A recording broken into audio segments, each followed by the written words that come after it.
In 2016, more than 2.5 million citizens have moved through the 3 border-crossing checkpoints between Ukraine's mainland and the temporarily occupied Crimean Peninsula. The Ministry of Temporarily Occupied Territories and Internally Displaced Persons wants to simplify the bureaucratic procedures for crossing. They want to create a social center on the Kalanchak checkpoint where Ukrainian citizens will be able to receive administrative services, legal help, and buy literature in Ukrainian.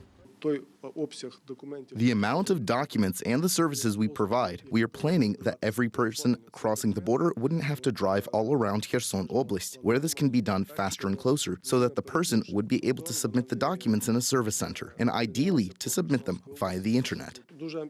Our task is very ambitious, and we want to open the service center already in July 2017. The ministry's plan includes simplifying access to everything Ukrainian to Crimeans, creating comfortable public transport routes in Kherson Oblast, and guaranteeing every Ukrainian citizen the right to free healthcare and education.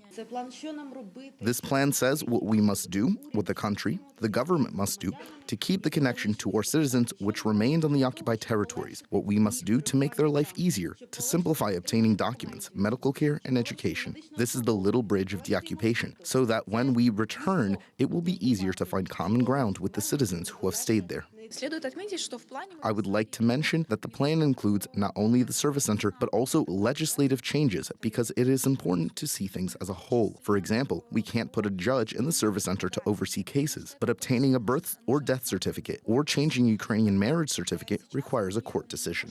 The officials also plan on creating a charity fund to help political prisoners and their families. To make this happen, the ministry's plan must be approved by the Cabinet of Ministers.